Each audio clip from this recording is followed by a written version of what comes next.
સતગુરુ મહારાજની જય, સત્ય સનાતન ધર્મની જય. આદમ તો અંતરમાં રહેશે, ભજન કરો તો ભેટે. દિલ દરિયામાં દિયો ડૂબકી, તમે સિદ્ધને ફરોશો છેટે. આજે ગુરુ કૃપાથી સંત શ્રી સવારામ બાપાની એક ભજન વાણીને મતિ અનુસાર સમજવાનો પ્રયત્ન કરવો છે. અને ભજનના શબ્દો છે, ભજનના ભરોસે રહેજો.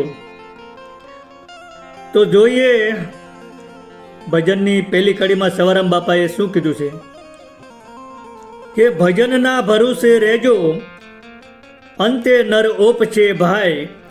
અમર બીજક જેના હાથમાં આવ્યું, તેને કાળ કેમ કરી લોપ છે. ભજનના ભરોસે રહેજો. હવે આ પ્રથમ શરણમાં કીધું કે ભજનના ભરોસે રહેજો. હવે આ પંક્તિનો સામાન્ય અર્થ એવો થાય છે કે હે ભાઈ, ભગવાનના ભજનનો આશરો રાખજો. પણ પ્રશ્ન એ છે કે ભજન કહેવું કોને? તબલા અને હાર્મોનિયમના તાલ સાથે ભજન ગાવું એ ભજન? ના, એ નહીં. એ કહેવાય તો ભજન જ, પણ આધ્યાત્મિક અર્થમાં ભજન એટલે માત્ર ભજન ગાવું નહીં, પણ સદગુરુ પાસેથી મળેલ અમર શબ્દમાં સુરતને જોડી ને પોતાના નિજ સ્વરૂપમાં સ્થિર રહેવું ને, એ સાચું ભજન છે, સ્વરૂપ ચિંતન. તો ભજનના ભરોસે રહેવું એટલે શું? કેવી રીતે ભજનના ભરોસે રહેવું? સદગુરુના બોધ પ્રમાણે જાગૃત રહેવું અને બહારના આધાર કરતાં પોતાના આત્મતત્વના ચમરણનો આધાર રાખવો, એ ભજનનો ભરોસો. પોતાના મૂળ સ્વરૂપનું સતત સ્મરણ રાખવું, એ હાસો ભજનનો ભરોસો. પછીના ચરણમાં કીધું કે અંતે નર ઓપ છે. તો અંતે નર ઓપ છે એટલે કે અંતે માણસનું હાચું સ્વરૂપ પ્રગટ થશે, તેની સાચી ઓળખ ખુલશે. કોની? જે ભજનના ભરોસે રહેશે એની વાત છે. અત્યારે સામાન્ય જીવની ઓળખ કોની સાથે છે? તો જીવ હાલ દેહ, મન, મોહ, માયા, કર્મ અને અહંકાર સાથે પોતાની ઓળખ જોડે છે. પરંતુ ભજન સ્મરણથી ધીમે ધીમે આ બધા આવરણો ઢીલા પડે છે અને ત્યારે અંદરનું ચૈતન્ય સ્વરૂપ ઓળખાય છે. ભજનનું અંતિમ ફળ બહાર કંઈ મેળવવું નથી, પરંતુ અંદર જે છે એનું પ્રગટ થવું છે. એટલે કીધું અંતે નર ઓપ છે. પછીના ત્રીજા ચરણમાં કીધું કે અમર બીજક જેના હાથમાં આવ્યું. તો અહીં અમર બીજક એટલે શું? કોને અમર બીજક કીધું છે? બીજક એટલે અહીં કોઈ સામાન્ય બીજક નહીં, પણ મૂળ રહસ્યની સાવી આત્મતત્વના જ્ઞાનનો સંકેત કર્યો છે.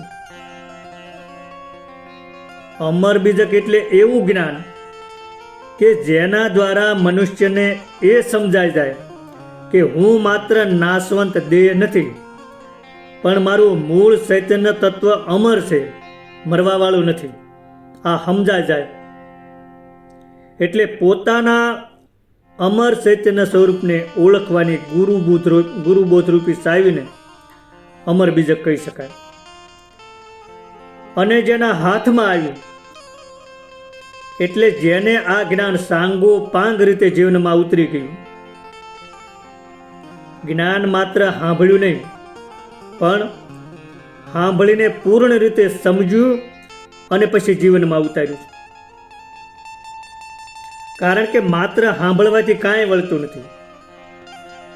એનું કોઈ ફળ સ્વરૂપ પરિણામ ન આવે. જ્ઞાન કાને સાંભળ્યું એ એક વાત છે, અને જ્ઞાન જીવનમાં ઉતર્યું એ બીજી એનેરી વાત છે. અને એટલે ત્રિકમ સાહેબે એમની એક જ્ઞાન પિયાલાની વાણીમાં કીધું છે કે શ્રવણેથી રેડ્યો મારા સંતો, મારે રુદિએ ઠેરાણો રે, એજી મારે દેયુમાં હુવો રણકાર, પ્યાલો દૂજો કોણ તો પીવે. એમ જ્ઞાન કાનેથી સાંભળી હૃદયમાં ઉતરી જવું જોઈએ, તો એ અમર બીજક બને, તો અમર બીજક હાથમાં આવ્યું કહેવાય. પછીના ચોથા ચરણમાં કીધું કે તેને કાળ કેમ કરીને લોપ છે. હવે આપણે સામાન્ય રીતે કાળ એટલે મૃત્યુનો સમય એવું સમજીએ છીએ, પણ અહીં સવારામ બાપાએ માત્ર મૃત્યુના સમયની જ વાત નથી કરી, પણ આધ્યાત્મિક અર્થમાં કાળ એટલે નાશના નિયમ હેઠળ આવતું સમગ્ર દેહાદ્યાસી અસ્તિત્વ. એમાં જન્મ, વૃદ્ધાવસ્થા, મૃત્યુ અને પરિવર્તન આ બધું કાળમાં આવી જાય. દેહ કાળને આધીન છે, મનના વિચારો પણ કાળને આધીન છે, નામ રૂપ પણ બદલાય છે, પરંતુ જેના દ્વારા આ બધાનો અનુભવ થાય છે તે ચૈતન્ય તત્વ નાશ પામતું નથી. ટૂંકમાં કાળ દેહને નષ્ટ કરી શકે છે, પરંતુ દેહને જાણનાર ચૈતન્ય તત્વને નષ્ટ કરી શકતું નથી. અને એટલે સવારામ બાપા કહે છે કે જેને પોતાના અમર મૂળની ઓળખ મળી ગઈ તેને પછી કાળ કેવી રીતે નષ્ટ કરી શકે. અને અહીં કાળથી બચી જવું એટલે એનો અર્થ એવો નથી કે દેહથી અમર થઈ જવું. દેહ તો નાશવંત જ છે, જેનો જન્મ છે એનું મૃત્યુ છે જ. દેહે કરીને તો મહાપુરુષો પણ અમર નથી રહ્યા.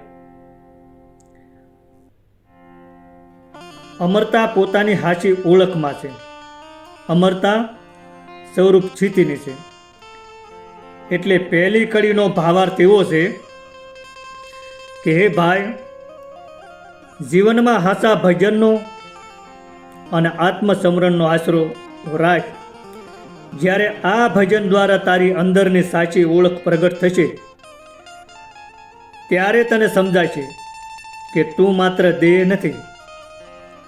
ગુરુબોધથી જ્યારે તને તારા અમર મૂળનું બીજક એટલે કે રહસ્યની સાવી મળી જશે અને તું તેને જીવનમાં ઓળખી લઈશ, ત્યારે કાળ દેહને તો લઈ શકે, પરંતુ તારા અમર ચૈતન્ય સ્વરૂપને નષ્ટ કરી શકશે નહીં. કારણ કે દેહ તો કાળને આધીન છે, પરંતુ દેહને જાણનાર ચૈતન્ય કાળ આધીન નથી, એ કાળથી પર છે. સાચું ભજન એ ચૈતન્યની પોતાની ઓળખ સુધી પહોંચવાનો માર્ગ છે. અને એટલે ભજનથી ભગવાનને મેળવવાની બદલે ભજનથી પોતાનું અમર મૂળ ઓળખવાનું છે.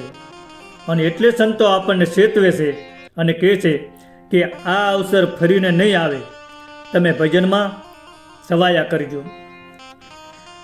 હવે આગળની બીજી કડીમાં સવારામ બાપા શું કહે છે કે કાળના તો કટક સડ્યા, તારી કાયા ઉપર કોપ છે, પોળુમાં પેસારો કરશે, મુખે ઝંડો રોપ છે, માટે ભજન ના ભરોસે રહેજો. હવે ભજનની બીજી કડીમાં કાળ દેહ ઉપર કેવી રીતે કાર્ય કરે છે તેની વાત કરી છે. પ્રથમ ચરણમાં કીધું કે કાળના તો કટક સડ્યા. તો કાળ શબ્દને આપણે આગળની કડીના ચોથા ચરણમાં સમજી લીધો, અને કટકનો અર્થ થાય છે લશ્કર, દળ, અગર તો મોટું ટોળું.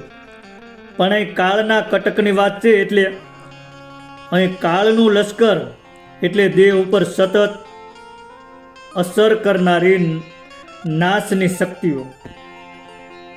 અને નાશની શક્તિઓ એટલે ઉંમર, રોગ, શરીરનો ક્ષય, મૃત્યુ અને શરીરના સતત પરિવર્તનો. હવે આમ જોવા જઈએ તો જન્મ થયો ત્યારથી કાળનું લશ્કર દેહ ઉપર ચડેલું જ છે. આપણે માનીએ છીએ કે ક્ષણે ક્ષણે ઉંમર વધતી જાય, પણ ઘટતી જાય છે. દરેક ક્ષણે દેહમાં ફેરફાર થઈ રહ્યો છે. અને એટલે સવારામ બાપા કહે છે કે આ કાયા કાળના પંજાથી સુરક્ષિત નથી. કાળનું લશ્કર તેના ઉપર પહેલેથી જ ચડેલું જ છે અને ક્યારે તરાપ મારશે એની ખબર નથી. એટલે સંતોએ વાણીમાં કીધું કે એક દિન તેરી શ્વાસા દોરી તૂટવાની, પ્રભુ પાસે જઈને બંદા માગ મહેરબાની. એક દિન તેરી શ્વાસા દોરી તૂટવાની. પછીના બીજા ચરણમાં કીધું કે તારી કાયા ઉપર કોપ છે. તો અહીં કાયા એટલે શરીર અને કોપ છે એટલે કાળ દેહ ઉપર પોતાનો પ્રભાવ બતાવશે. એટલે કે કાયાને અનિષ્પ્રાણ કરી નાખશે. હવે આપણે બધા જાણીએ છીએ કે યૌવન કાયમ રહેવાનું નથી. શક્તિનો ધીમે ધીમે ક્ષય થઈ જવાનો છે. વાળ સફેદ થઈ જશે, દાંત પડી જશે, ચામડી ઢીલી પડી જશે, આંખોનું તેજ હણાય છે અને અંતે દેહ છૂટી જાય છે. પણ સવારામ બાપા આ વાતથી ભય બતાવવા માટે નથી કરતા, પણ સવારામ બાપા આપણું ધ્યાન દેહથી દેહીના તરફ ફેરવે છે. ભય બતાવવા માટે નહીં. શું કહેવાનો એમનો હેતુ છે કે આ દેહ નાશવંત છે એવું જો સમજાઈ જાય તો પ્રશ્ન ઊભો થાય કે તો આ જે નાશને જોઈ રહ્યો છે તે કોણ છે? અને એ જ જગ્યાએથી આત્મવિચાર શરૂ થાય છે. હવે પછીના આગળના ચરણમાં કીધું કે પોળુમાં પેસારો કરશે. તો અહીં સવારામ બાપાએ એકદમ ગામડાની તળપદી લોકભાષાના શબ્દો વાપર્યા છે. પોળ એટલે ઘણા માણસોની વસાહત, પણ અહીં પોળ એટલે કાયા માટે રૂપક વાપર્યું છે. એટલે પોળને કાયારૂપી વસાહત અને ઇન્દ્રિયોને તેના રહેવાસી. અગર તો એના માર્ગો સમજીને અર્થ કાઢીએ તો આ કાયામાં મુખ્ય વ્યવહાર કોણ કરે છે? 5 ઇન્દ્રિયો: આંખ, કાન, નાક, જીભ અને ચામડી. અને તે બધાની પાછળ મન પણ. અને કાળનો પેસારો એટલે માત્ર શરીર વૃદ્ધ થવું એ નહીં, પણ કાળના પ્રભાવથી ઇન્દ્રિયોને શક્તિ અને તેમનો વિષય ભોગ ધીમે ધીમે ક્ષીણ થવો એ પણ. હવે ઉદાહરણથી સમજીએ તો કાળના પ્રભાવથી આંખનું તેજ હણાય, કાનની શ્રવણ શક્તિ ઘટી જાય, નાકની ઘ્રાણ શક્તિ ઓછી થઈ જાય, જીભની સ્વાદ ગ્રહણ કરવાની શક્તિ બદલાઈ જાય, ચામડીની સંવેદના ઓછી થઈ જાય, મનની ગ્રહણ શક્તિ અને સ્મરણ શક્તિ બદલાઈ જાય. એટલે સમજવાનું એવું છે કે કાળ કાયાની પોળમાં પેસારો કરે છે એટલે દેહના સમગ્ર વ્યવહાર ક્ષેત્રમાં તેનો પ્રભાવ પ્રસરે છે. પછી છેલ્લા ચરણમાં કીધું કે મુખે ઝંડો રૂપ છે. તો અહીં મુખનો અર્થ માત્ર મોઢું નથી એવું નથી માનવાનું, પણ મુખ એટલે બહાર પ્રગટ થતો દ્વાર. કારણ કે કાળનો પ્રભાવ અંદરથી વધતો અંતે બહાર સ્પષ્ટ દેખાય છે. વૃદ્ધાવસ્થા, શીર્ણતા, અંતે મૃત્યુ. એટલે ઝંડો રોપવો એટલે કોઈ શક્તિએ પોતાનો વિજય જાહેર કરવો. અહીં ભાવ એવો છે કે અંતે કાળ દેહ ઉપર પોતાનો વિજય ધ્વજ ફરકાવશે. એટલે કે દેહ ભલે ગમે એટલો સુંદર હોય, ગમે એટલો રૂપાળો હોય, ગમે એટલો શક્તિશાળી હોય કે પ્રતિષ્ઠિત હોય, તો પણ અંતે કાળ તેને પોતાના નિયમમાં લઈ લેશે કે હવે આ દેહ મારા આધીન અધિકારમાં છે. એટલે બીજી કડીનો ભાવ, અગર એનો ભાવાર્થ એવો સવારામ બાપા આપે છે કે હે જીવ, આ દેહને કાયમી માનીને તેમાં જ મોહિત ન થા. જન્મથી જ કાળનું લશ્કર દેહ ઉપર કાર્ય કરી રહ્યું છે.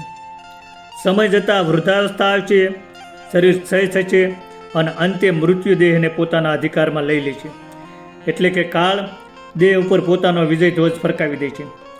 પણ અહીં સવારામ બાપાનો હેતુ મૃત્યુથી ડરાવવાનો નથી, પણ દેહ અને આત્માની ઓળખ અલગ કરવાનો છે. અને આગળની કડીમાં કીધું એમ ભજન કરી લેવા તરફનો એમનો સંકેત છે. કારણ કે જે દેહને જ હું માને છે તે કાળથી ભયભીત રહે છે. જે પોતાના અમર ચૈતન્ય સ્વરૂપને ઓળખે છે તે કાળના દેહ ઉપરના અધિકારને સમજે છે, પરંતુ પોતાનું મૂળ સ્વરૂપ કાળાતીત જાણે છે. એટલે આમ જોવા જઈએ તો આ બીજી કડીના ભાવનું કેન્દ્ર મૃત્યુ નહીં, પણ દેહાધ્યાસ છોડી અને અમર તત્વની ઓળખ કરી લેવાનું એવું છે. હવે ત્રીજી કડીમાં આગળ શું કહે છે કે ધોળે દાડે ધાડ પડશે, તેથી અન્ન પાણીનો આરો રોકાશે, પહેલા લૂંટાશે પાંચ ને પછી પોળ ઉજળ કરી મૂકશે, માટે ભજન ના ભરોસે રહેજો. આ ત્રીજી કડીમાં પણ આગળની બે કડીની વાતને જ આગળ સમર્થન આપ્યું છે. પ્રથમ ચરણમાં કીધું કે ધોળે દાડે ધાડ પાડશે. ધોળે દાડે એટલે ખુલ્લેઆમ, એટલે કે એવી ઘટના જે સૂપી નથી, ખુલ્લી રીતે બનશે. અને ધાડ એટલે લૂંટારાઓનું અચાનક આવી જવું પડવું, કોઈ પણ જાતની જાહેરાત કે સમાચાર વગર આવી પડવું. હવે ધાડ પાડનાર કોણ છે? તો કે કાળ. સવારામ બાપાએ કાળને ધાડ પાડનાર તરીકે બતાવ્યો છે. માણસ ગમે તેટલો દેહને હાંસવે, પણ તો એક દિવસ કાળનો પ્રહાર નિશ્ચિત છે. વૃદ્ધાવસ્થા અને શરીરનો ક્ષય કોઈ ગુપ્ત રીતે નહીં, પણ ધીમે ધીમે બધા ભાળે એમ સ્પષ્ટ દેખાવા લાગે છે. અને એટલે ધીરા ભગતે એક વાણીમાં કીધું છે કે કઠણ સોટ છે કાળની, મરણ મોટેરો માર, કંઈક રાજાને કંઈક રાજ્યા, મેલી સાલ્યા સંસાર, માટે હેતે હરિનો રસ પીજીએ. હવે પછી બીજા ચરણમાં કીધું કે તેથી અન્ન પાણીનો આરો રોકાશે.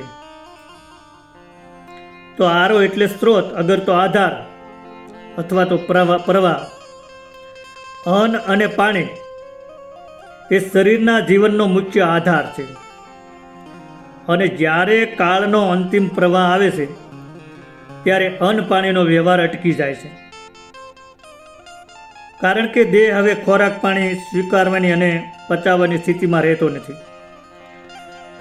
સવારામ બાપાએ મૃત્યુની આખરી વેળાનો દ્રશ્ય બતાવી દીધું છે. પણ તત્વાર્થમાં ઊંડો સંકેત તો એ છે કે જે દેહ અન્ન અને પાણીના આધારે ટક્યો છે તે દેહ પોતે નિત્ય નથી, નાશવંત છે. એટલે એનો નાશ નિશ્ચિત છે. પછીના ત્રીજા ચરણમાં કીધું કે પહેલા લૂંટાશે પાંચને. તો પહેલા લૂંટાશે પાંચ, તો કોણ પાંચ? તો અહીં પાંચ ઇન્દ્રિયોનો સંકેત છે. આંખ, કાન, નાક, જીભ અને ચામડી, આ પાંચ જ્ઞાનેન્દ્રિયો તરફ સંકેત કર્યો છે. કારણ કે કાળનો અંતિમ પેસારો થાય છે એ પહેલાં દેહની ઇન્દ્રિય શક્તિ ઘટતી જાય છે. આંખની દ્રષ્ટિ ઝાંખી પડી જાય, કાનની સાંભળવાની શક્તિ ઘટી જાય, જીભને સ્વાદ પારખવાની શક્તિ ઘટી જાય, નાકની ઘ્રાણ શક્તિ નષ્ટ પામે, ચામડીની સ્પર્શની સંવેદના બદલાઈ જાય, અગર તો નષ્ટ થઈ જાય. આમ કાળ પહેલાં પાંચ ઇન્દ્રિયોની કાર્ય શક્તિ છીનવી લેશે. એટલે કીધું કે પહેલાં પાંચ લૂંટાશે. હવે પછીના ચોથા ચરણમાં કીધું કે પછી પોળ ઉજળ કરી મૂકશે. હવે આમ તો પોળ શબ્દનો અર્થ આપણે આગળ સમજી લીધો. પોળ એટલે આ કાયારૂપી વસાહત. કોઈ પણ નગરીમાં દુશ્મનો સડી આવે ત્યારે પહેલાં તો નગરીના દરવાજા તોડે છે. એમાં પહેલાં કાળિયા દેહરૂપી પોળના પાંચ મુખ્ય વ્યવહાર દ્વાર એટલે કે પાંચ ઇન્દ્રિયો લૂંટી લીધી અને પછી પોળ ઉજાડી નાખી. એટલે આખી કાયાની વસાહતનો વ્યવહાર ઠપ થઈ ગયો. પોળ ઉજાડી નાખી એટલે દેહ ત્યાગ અગર તો મૃત્યુનું રૂપક છે. પણ અહીં એક અતિ મહત્વનો આધ્યાત્મિક ભેદ એ છે, અને સંતો આ ગુપ્ત ભેદમાં જ રેમ્યા છે. તો અહીં શું ભેદ છે કે કાળની ઝપટમાં દેહ જાય છે, પણ દેહને જાણનાર ચૈતન્ય તત્વ નાશ પામતું નથી. એ કાળની ઝપટમાં આવતું નથી, એ તો કાળાતીત છે. હવે ત્રીજી કડીનો ટૂંકમાં આધ્યાત્મિક ભાવ એવો છે કે આ કાયા એક પોળ જેવી છે. 5 ઇન્દ્રિયો તેના મુખ્ય વ્યવહારના સાધનો છે. કાળ પહેલા ઇન્દ્રિયોની શક્તિ લૂંટે છે અને પછી દેહનો વ્યવહાર બંધ કરે છે. અને તેથી સવારામ બાપા અહીં કહે છે કે દેહની પોળને પોતાનું સાચું સ્વરૂપ ન માનજો, પણ અમર બીજક ઓળખી અને દેહમાં રહેલા અમર તત્વને ઓળખો. પછી ચોથી કડીમાં કીધું કે સુરા કાયરનો કાય ન ચાલે, જેના હૃદય હરખને શોખ છે. મારે કાળને મરજીવાને લક્ષ્ય 84 ફોકશે, માટે ભજન ના ભરોસે રહેજો. હવે સ્વરામ બાપા અહીં કાળ સામે સાચી જીત બહારની સુરવીતાથી નહીં, પણ મરજીવાપણાથી છે, એની સમજ આપે છે. પ્રથમ ચરણમાં કીધું ને કે સુરા કાયરનું કાંઈ ન ચાલે. સુરા એટલે સુરવીર, બહાદુર, અને કાયર એટલે ડરપોક, બીકણ. પણ અહીં સુરા અને કાયર બંને દેહ ભાવની અંદરની સ્થિતિના પ્રતીક છે. બાહ્ય જગતમાં કોઈ સુરવીર હોય કે કાયર, પણ બંનેને સમાન રીતે કાળ ખાઈ જાય છે. રંક હોય કે રાય, કાળ કોઈને છોડતો નથી. એટલે કાળ સામે તલવાર, શક્તિ, સંપત્તિ કે બાહ્ય બહાદુરીનું કાંઈ હાલતું નથી. કોઈ હથિયાર તેની સામે કામ આવતા નથી. પરંતુ બીજી બાજુ સવારામ બાપાનો સંકેત એવો પણ છે કે જેને સુખમાં હરખ અને દુઃખમાં શોક બંનેમાં મન બદલાય છે, તે હજી કાળના દ્વંદ્વમાં બંધાયેલો છે. પછીના બીજા ચરણમાં કીધું કે જેના હૃદય હરખને શોખ છે. તો હરખ એટલે સુખમાં આનંદ, સુખ મળતા અંદરથી આવતો ઉછાળો, અને શોક એટલે દુઃખ મળતા અંદરથી ભાંગી પડવું. તો સુખ કે દુઃખ આવવું એ દોષ નથી. સંસારમાં દેહધારી જીવનમાં તે આવશે જ, કારણ કે સુખ અને દુઃખ બે એક જ સિક્કાની બે બાજુ છે. એટલે સુખ પછી દુઃખ અને દુઃખ પછી સુખ આવવાનું જ છે. પરંતુ અહીં પ્રશ્ન એ છે કે શું મનુષ્ય માત્ર હરખ શોકનો સાક્ષી છે કે તેમાં પોતાને ગુમાવી દેશે? જેનું મન સતત સુખ મળે તો હરખાય અને દુઃખ મળે તો શોક અનુભવે, અગર તો દુઃખી થઈ જાય, આવા દ્વંદ્વમાં દોડતું રહે છે, તે હજુ મન અને દેહની ઓળખમાં જ છે. આત્મબોધમાં ધીમે ધીમે એવી ક્ષમતા આવે છે કે પરિસ્થિતિ બદલાય પણ અંદરની ઓળખ ન બદલાય. એટલે પરિસ્થિતિ ભલે બદલા કરે, પણ સાધક પોતે પોતાના સ્વરૂપમાં, પોતાની સ્વરૂપ સ્થિતિમાં સ્થિર રહેશે. પછીના ત્રીજા ચરણમાં કીધું કે મારે કાળને મરજીવાય ને. તો સામાન્ય અર્થમાં મરજીવો એટલે એવો મનુષ્ય કે જેને જીવન મરણનો ભય ન હોય, જીવન મરણનો ભય છોડી દીધો હોય, એ મરજીવો. પણ એ સંતવાણીના સંદર્ભમાં થોડો ગહન અર્થ છે. જે જીવતા જીવ પોતાના દેહાભિમાન, મોહ અને અહંકારને ગુરુ શરણે છોડી અને માથું મૂકી દીધું છે ને ગુરુ શરણમાં, એ મરજીવો છે. જીવતે જીવ મરી ગયો છે. અહીં મરજીવાનો અર્થ દેહને મારી નાખવાનો નહીં, પરંતુ દેહાભિમાનને મારવાનો છે. હું દેહ છું એવો દેહ ભાવ મટી જાય, દેહાભિમાન મટી જાય, એને પછી કાળનો ભય રહેતો નથી અને અમર તત્વની ઓળખ જાગે છે. એવો મનુષ્ય કાળ સામે આંતરિક રીતે અપરાજિત બની શકે છે અને અમર બીજક એના હાથમાં આવ્યું એમ કહી શકાય. આ જ વસ્તુ અમર બીજક હાથમાં આવ્યું હશે પછીના ચોથા ચરણમાં કીધું કે એને લક્ષ 84 ફોક છે. તો અહીં 84 લાખ યોનિનો સંકેત છે, પણ એ વાત બધા જાણતા જ હોય છે એટલે વધારે વાત નથી કરવી. અને ફોક એટલે વ્યર્થ, નિરર્થક. અહીં સવારામ બાપાનો કહેવાનો આશય એ છે કે જેને હાસુ આત્મજ્ઞાન પ્રાપ્ત થયું અને જે મરજીવો બન્યો એના માટે 84 લાખ યોનિનો ફેરો ફોક બની જાય છે. એને પછી જન્મ મરણના ચક્કરમાં ભટકવાનું રહેતું નથી. દેહાભિમાન જીવને જન્મ મરણના ફેરામાં બંધનમાં રાખે છે, પણ આત્મ સ્વરૂપની ઓળખ એ ફેરાથી મુક્તિ તરફ લઈ જાય છે. એટલે મરજીવાને પછી આ જન્મ મરણના ફેરામાં આવવું પડતું નથી, એ મુક્તિપદને પામી જાય છે.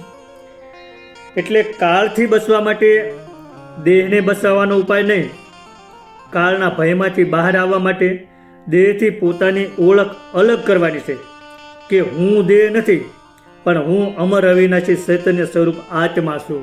એ ઓળખ ઊભી કરવાની છે. હવે છેલ્લી 5મી કડીમાં સવારામ બાપા શું કહે છે કે અમર આસન અમર કાયા, અમર શબ્દ અલોપ છે, દાસ સવો ફૂલગરજી શરણે, એવા કરોડમાં નર કોક છે, માટે ભજન ન ભરોસે રહેજો. હવે ભજનની આ 5મી અને છેલ્લી કડીમાં આખા ભજનનો નિષ્કર્ષ સમજાવી દીધો છે. અમર આસન, અમર કાયા, અમર શબ્દ, આ 3 શબ્દો ખૂબ જ ગહન છે. તેને દેહની અમરતા તરીકે નહીં, પણ ચૈતન્યની અવસ્થા તરીકે સમજવાના જરૂર છે. પ્રથમ ચરણમાં કીધું કે અમર આસન અમર કાયા. તો પ્રથમ આપણે અમર આસન શબ્દ લઈએ. આસનનો સામાન્ય અર્થ થાય છે બેસવાની સ્થાન, અને આધ્યાત્મિક અર્થમાં એનો અર્થ થાય અંતરની સ્થિર અવસ્થા. સામાન્ય માણસનું મન ક્યારેક સુખમાં, ક્યારેક દુઃખમાં, ક્યારેક ઇન્દ્રિયમાં, ક્યારેક વિચારોમાં, ક્યારેક માયામાં એમ ભટકે છે. પણ જાગેલા જીવને જ્યારે પોતાના મૂળ ચૈતન્યની ઓળખ થાય અને સુરત પોતાના મૂળ સ્વરૂપમાં સ્થિર થાય ત્યારે તેને અમર આસન કહી શકાય. અગર તો જે અવસ્થા કાળ, સુખ, દુઃખ અને મનના ફેરફારોથી હલતી નથી એ અમર આસન. પછીનો શબ્દ છે અમર કાયા. તો અહીં કીધું કે અમર કાયા, પણ હાડ માસની આ કાયા અમર થાય એવો અર્થ નથી, કારણ કે કાયા કોઈની અમર થઈ નથી અને ક્યારેય થશે પણ નહીં. તો અહીં અમર કાયા એટલે ચૈતન્યની ઓળખથી અનુભવાતું પોતાનું હાસું સ્વરૂપ, એવો આધ્યાત્મિક અર્થ લેવાનો છે. કારણ કે દેહ બદલાય છે, વૃદ્ધ થાય છે અને અંતે છૂટે છે, પરંતુ દેહને જાણનાર તત્વ ક્યારેય નાશ પામતું નથી. એટલે નાશવંત કાયામાં રહેલા અમર તત્વની ઓળખ એ અમર કાયા. પછીના ચરણમાં કીધું કે અમર શબ્દ અલોપ છે. તો અહીં શબ્દ એટલે સામાન્ય બોલાયેલો શબ્દ નહીં, પરંતુ સંતવાણીના સંદર્ભમાં ગુરુથી મળેલો આંતરિક બોધ, અગર નામ, એવું સમજાય. અને અલોપ એટલે કદી લુપ્ત ન થાય એવું. એટલે કે હાસો અમર શબ્દ દેહની જેમ નાશ પામતો નથી. અહીં શબ્દ એટલે મોઢેથી બોલેલા નામ તરીકે નથી લેવાનું, કારણ કે બોલેલો અવાજ તો ઉત્પન્ન થાય છે અને પછી શાંત થઈ જાય છે. એટલે અહીં સંકેત શબ્દના મૂળ તત્વ તરફ છે, જે બોધ જીવને પોતાના અમર સ્વરૂપ સાથે જોડે છે. પછીના ત્રીજા ચરણમાં કીધું કે દાસ સવો ફૂલગરજી શરણે. તો એ સવારામ બાપા પોતાની નમ્રતા અને ગુરુભાવ વ્યક્ત કરે છે. દાસ સવો એવું કહે છે, એટલે કે હું દાસ છું, શરણાગત છું, ગુરુ ફૂલગરજીના ચરણોમાં સમર્પિત છું. ચરણ એટલે દેહના શારીરિક પગ નહીં, પણ આધ્યાત્મિક રીતે ચરણ ગુરુના માર્ગ, ઉપદેશ અને ગુરુ બોધમાં શરણાગતિ. એવું અમર તત્વ પોતાની બુદ્ધિના ગર્વથી નહીં, પરંતુ ગુરુબોધમાં નમ્ર થઈને ઓળખાય છે. હવે છેલ્લા ચરણમાં કીધું કે એવા કરોડમાં નર કોક છે. તો છેલ્લા ચરણમાં સવારામ બાપાને કરુણ અને ચેતવણી ભર્યો ભાવ છે. મનુષ્ય જન્મ અસંખ્ય જીવને મળે છે, પરંતુ આ અમર તત્વને ઓળખનાર બહુ થોડા છે. કરોડોમાં કોક એટલે અતિ દુર્લભ. આત્મજ્ઞાની આત્મજ્ઞાની બહુ ઓછા હોય. એટલે માત્ર મનુષ્ય શરીર મળવું પૂરતું નથી, પણ મનુષ્ય જન્મ મળ્યા પછી ગુરુ મળે, સદગુરુનો બોધ મળે, બોધ જીવનમાં ઉતરે, અમર શબ્દ સમજાય, સુરત શબ્દમાં સ્થિર થાય અને પોતાના અમર સ્વરૂપની ઓળખાણ થાય. આ આખી યાત્રા પૂર્ણ કરનાર કરોડમાં કોક જ છે, એવું સવારામ બાપા કહે છે. હવે સવારામ બાપાની આ આખી વાણીથી આપણે સમજવાનો બોધ એ છે, ટૂંકમાં કાયા નાશવંત છે, 5 ઇન્દ્રિયો નાશવંત છે, હરખ શોખ નાશવંત છે, પરંતુ અંદરનું ચૈતન્ય તત્વ અમર છે. એને ઓળખવાનું છે અને એને ઓળખવાનો માર્ગ છે ભજન, ગુરુબોધ, આત્મસ્મરણ અને દેહાભિમાનની નિવૃત્તિ કરી અને અંતિમ સ્થિતિ અમર આસનમાં સ્થિર થવું, એટલે કે પોતાના અમર સ્વરૂપમાં જાગવું, સ્વરૂપ સ્થિતિમાં સ્થિર થવું. આવું સવારામ બાપા આ વાણીમાં આપણને સમજાવી જાય છે અને મારી મતિ અનુસાર મેં ખુલાસો કર્યો છે. કારણ કે આપણે એ ભૂમિકાએ પહોંચ્યા નથી, પૂર્ણ રીતે આપણે સમજી ન શકીએ. સદગુરુ ભગવાનની જય, સવારામ બાપાની જય.